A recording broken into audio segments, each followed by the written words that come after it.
Hi everyone, আসসালামু আলাইকুম। আশা করি আপনারা সবাই ভালো আছেন। আজকে আমি so, so, so much excited because আজকে থেকে আমরা HTML এর ফর্ম নিয়ে কথা বলবো এবং কিভাবে আমরা ফর্ম তৈরি করতে পারি সেটা শিখব। সো আপনি যদি আমাকে করেন ভাই, আমরা পুরো HTML লেসনকে যদি ২ ভাগে ভাগ করি, আপনি এক ভাগে ফর্মকে রাখবেন আর HTML এর পুরো লেসনকে আরেক দিকে রাখবেন। সো আপনি কোনটাকে কত মার্কস দিবেন? সো আমি যদি ১০০ এর মধ্যে তুলনা করি, ১০০ এর মধ্যে ফর্ম একাই ৫০% এরও বেশি আমি মনে করি যে শেখার আছে ফর্মে, এবং বাকি ৫০% আপনি পুরো HTML এর সকল লেসনকে রাখতে পারেন। সো আমরা যদি দেখি ফর্ম কেন এত ইম্পর্ট্যান্ট? কারণ আমি যদি বলি আপনাকে ফর্ম কোথায় নেই ওয়েব টেকনোলজিতে, এবং ওয়েব টেকনোলজিতে ইউজারের থেকে ডেটা নেওয়ার একমাত্র মাধ্যমই হচ্ছে HTML এর ফর্ম। আগেও বললাম ফর্ম কোথায় নেই, কারণ ইউজারের থেকে ডেটা নিবেন আপনি ফর্মের মাধ্যমে। ধরেন আপনি ইউজারের থেকে ফোন নাম্বার নিতে চাচ্ছেন, ইউজারের নেম নিতে চাচ্ছেন, ইউজারের থেকে ইমেইল অ্যাড্রেস নিতে চাচ্ছেন, বা ইউজারের থেকে জেন্ডার নিতে চাচ্ছেন, সে মেল না ফিমেল, অর্থাৎ ইউজারের থেকে ডিফারেন্ট যে আপনি ডেটা নেবেন, সেই ডেটা নেওয়ার ওয়েব টেকনোলজিতে একমাত্র মাধ্যম হচ্ছে HTML এর ফর্ম। সো আমরা যদি আরও বলি, আমরা কী ধরনের ফর্ম দেখতে পাই? আমরা লগ ইন ফর্ম দেখতে পাই, রেজিস্ট্রেশন ফর্ম দেখতে পাই, কন্ট্যাক্ট ফর্ম দেখতে পাই।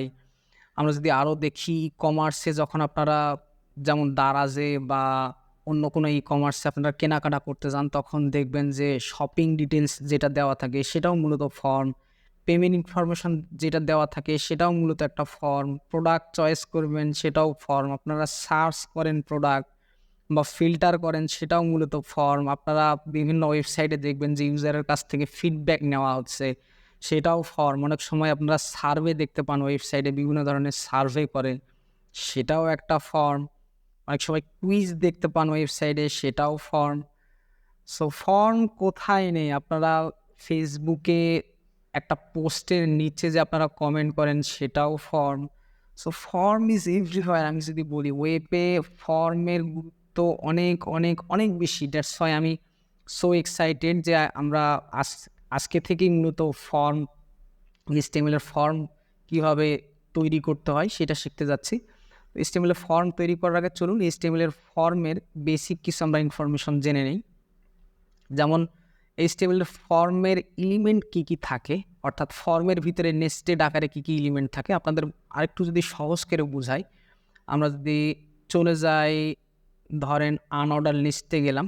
আনঅর্ডার লিস্টে গেলে আমরা দেখতে পাচ্ছিলাম কি, আমরা আনঅর্ডার লিস্ট একটা এলিমেন্ট নিচ্ছিলাম, ওপেনিং ট্যাগ এবং ক্লোজিং ট্যাগ। এই ট্যাগের ভিতরে আমরা কিছু এলিমেন্ট নেস্টেড আকারে রাখতাম, অর্থাৎ একটা এলিমেন্টের ভিতরে আরেকটা এলিমেন্ট রাখতাম।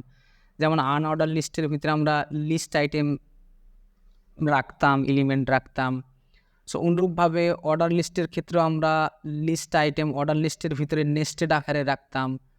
আমরা যদি আরেকটু ক্লিয়ার করে বুঝাতে চাই আপনাদের, আমরা যদি টেবিলে যাই, সো টেবিলে কিন্তু আমরা দেখতে পাচ্ছি যে টেবিল যে এলিমেন্টটা ছিল, সেই টেবিল এলিমেন্টের ভিতরেও আরও অনেক এলিমেন্ট কিন্তু আমরা নেস্টেড হিসেবে রাখতাম। যেমন টেবিলের ভিতরে আমরা টেবিলের রো নেস্টেড হিসেবে রাখতাম। টেবিল রো এর ভিতরে টেবিলের হেডিং এলিমেন্ট নেস্টেড হিসেবে রাখতাম, বা টেবিলের ডেটা এলিমেন্ট টিডি এইটাকে নেস্টেড হিসেবে রাখতাম।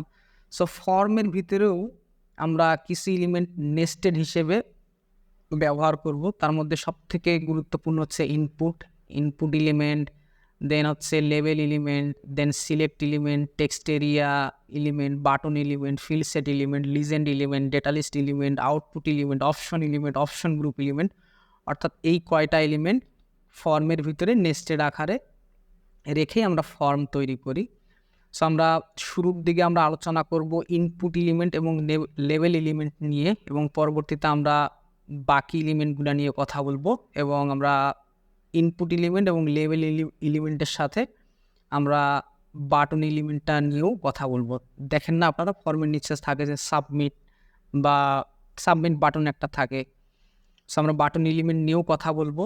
দেন আমরা ইনপুট এলিমেন্টের ভিতরে যে সকল অ্যাট্রিবিউট অর্থাৎ টাইপ অ্যাট্রিবিউট ব্যবহার হয় মেইনলি। টাইপ অ্যাট্রিবিউটের কী কী ধরন আছে, যেমন টাইপ কী কী হতে পারে, বাটন টাইপ হতে পারে, চেকবক্স হতে পারে, কালার হতে পারে, ডেট হতে পারে। অর্থাৎ ইউজারের কাছ থেকে আপনি ইমেইল নিতে চাইলে type is equal to email দিবেন। দেন ইউজারের কাছ থেকে পাসওয়ার্ড নিতে চাইলে টাইপ ইকুয়াল পাসওয়ার্ড দিবেন। ইউজারের কাছ থেকে টেক্সট বা নাম বা এই ধরনের কিছু নিতে চাইলে আপনারা টেক্সট দিবেন। ইউজারের কাছ থেকে যদি আপনারা ফোন নাম্বার নিতে চান সেখানে টাইপ ইজ টেক্সট লিখবেন। আমরা ডিফারেন্ট অ্যাট্রিবিউট এবং ডিফারেন্ট এলিমেন্ট নিয়ে কথা বলবো এই HTML এ। এবং কিছু ইনপুট রেস্ট্রিকশন আছে, যেমন check, disable, max length, min, pattern, read only, required, size, step and value. এগুলো মূলত ইনপুট এলিমেন্টের ভিতরে ব্যবহার করা হয়। সো এত কিছু দেখে আপনাদের মাথা ঘোরানোর কোনোই দরকার নাই, কারণ একেবারেই সহজ এবং আমরা খুবই সহজে আপনাদের উপস্থাপন করার চেষ্টা করব। এবং আমরা এই পুরো কোর্সের শেষে মোটামুটি 5 থেকে 6 ধরনের আমরা ফর্ম তৈরি করা শিখব প্র্যাকটিস হিসেবে।